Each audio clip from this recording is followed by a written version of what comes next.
Welcome back everybody to Mile and Me, or should I say PIP and Me, because this is a PIP episode and I've had loads of comments about this topic we're going to cover today, and that is the dreaded review. Right, so if you've seen the thumbnail for this video and you've seen review and you're like, I want to know about my review, Mike, then this is the place for you, because I'm going to go through what the review actually means and some of the mistakes that people make. You know, I've made a mistake with it as well. So it's not just like, I'm not just making it up off the cuff. This is me as well. So how I want to talk about this and start the video off, right, is if you've got a PIP review coming up, right, and it's coming up fast, and you're just like, right, I know it's going to happen any day, boom, the brown envelope's on the floor. But let me say this gently, right? Most people don't lose PIP because their conditions improved. Right? They lose it because of how the review is written on their review form. And that's what we're going to talk about today. No scare tactics or conspiracies, right? Because we don't do that on this channel, right? It's completely black and white and you're like, cheers, happy days, that's what I need. So just the real patterns that I've seen over and over again.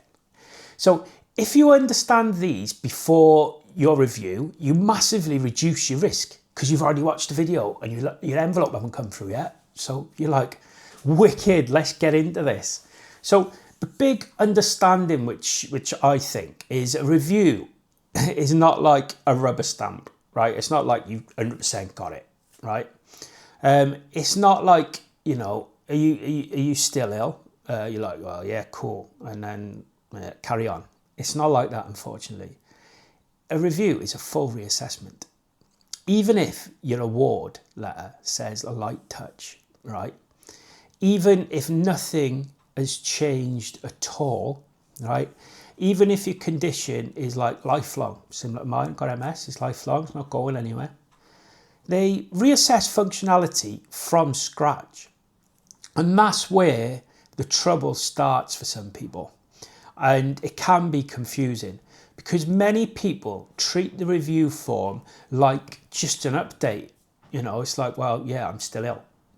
But when it's actually like a brand new claim in disguise, you kind of like got to step up to the plate and write things down on this form, right? Because this is where people, you know, fall down. So you look at it, right? One of the biggest things, and I've fallen foul of this, is people all right. Nothing has changed, right? We've all done it. I've still got MS and I'm still bad. Or my condition is the same as it was when I last did it, and they've just put that in every question. But they don't re-explain the difficulties. So the decision maker is left with, they're just looking at something, right?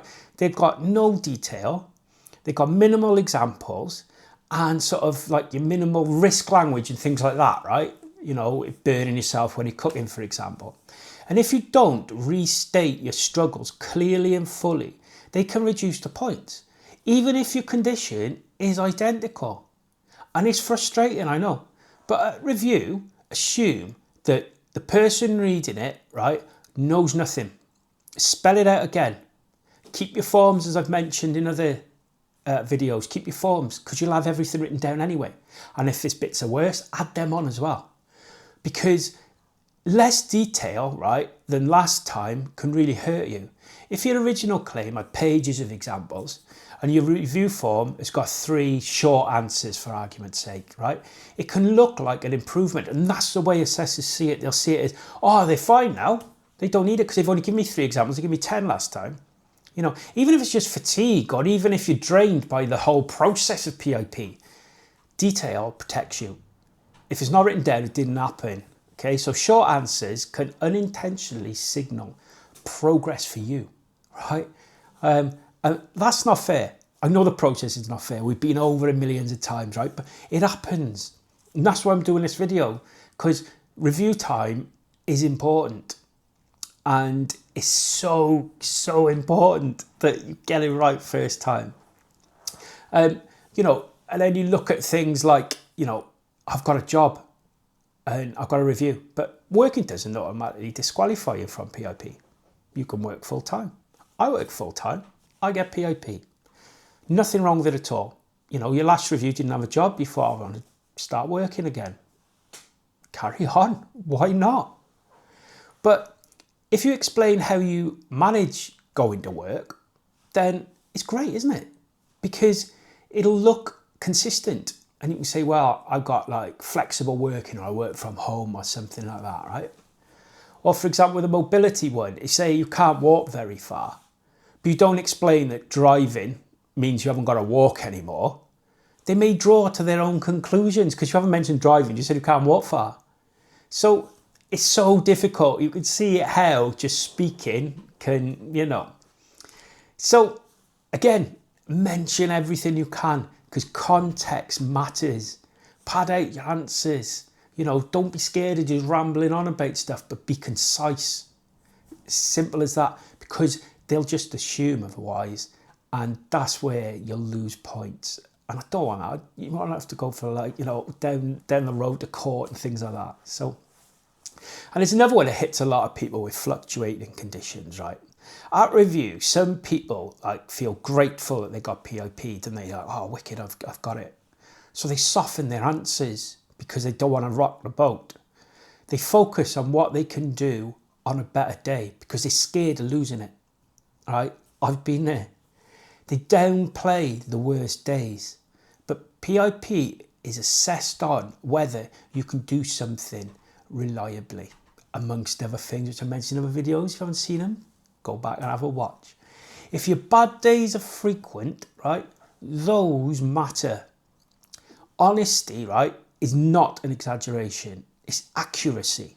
You're being accurate. Black and white. You're laying it down. This is my worst days. This is what happens.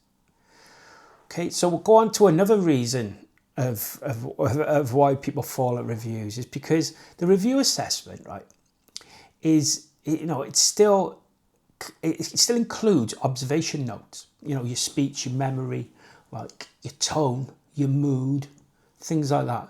If you sound upbeat, which we all do, if you mask your condition well, if you push through the fatigue 45 minutes just so you can get this assessment out of the way and just get on with your day, then, that can influence interpretation, can't it? And this isn't about acting worse, right? It's about not overperforming at a habit, because we all do it. This process isn't the place for bravery. It's the place for clarity. That's where you want to be. You want to be clear when you're writing things down, because that's where you get it. And another thing is medical evidence assumptions, right? Another common one, right, is something like, I'll give you a quick example. My GP and consultant know how bad I am. But, there's no updated evidence when you've submitted your review form, so they don't know that. And at review, decision makers don't always go chasing records. I know, right? So if there's been a deterioration or new medication, for argument's sake, or increased support, include it. Put it in. Because even if it feels obvious to you, you're like, well, yeah, I have got all this. They don't know that. As I said, if it's not written down, didn't happen. Get it written down. Write down everything about you, because we want to win this review claim. So you look at the biggest picture, and I'll sort of zoom out a bit with this one, is right. Most PIP losses at review fall into what I think, right, and this is me personally, is in one of three buckets, if you want. Reduced detail, inconsistent explanation, or functional impact not restated clearly. Very rarely is it, you're suddenly fine. It's usually communication breakdown. And it's very frustrating because we all do it. But you could look, it's also empowering, because, communication is something that you can improve. Does that make sense? You can improve it by writing more down for your examples and things like that. So I'm going to leave it there with you. But if you've got a review coming up, don't panic, okay? Prepare well.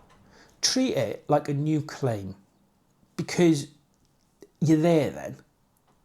Explain everything again. Use real examples, use your old form if you need to. Focus on doing things reliably. And don't minimize like your reality out of pride. You know, if you've lost PIP at review and you know you've won it back, then drop your experiences below. Let me know. I've done it. You know, I'll try and show my experiences to you, but it'd be nice for people out there. You know, it's a bit of a thing that we're creating here for PIP, and I get loads of really nice comments and things like that. And it's just nice. If it's happened to you, let us know. Brilliant. Happy days. Or if there's any other sort of topics you want covered or anything like that, put them in the comments. You know, as I said, I read every comment, I reply to every comment. It's what I do. I enjoy it, and I enjoy helping people. One more thing before I go. I've put a link on some of my videos. It's buy me a coffee, right? And apparently it's the thing you do.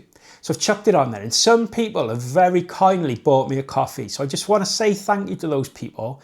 It means a lot. It helps the channel big time. And I can have a coffee while I'm creating these videos for you. So, you know, gives you a bit of caffeine, so I'm a bit sharper, you know, with MS. It's not always that easy. So take care. If you haven't already, drop us a subscribe and a like, and I'll speak to you on the next one.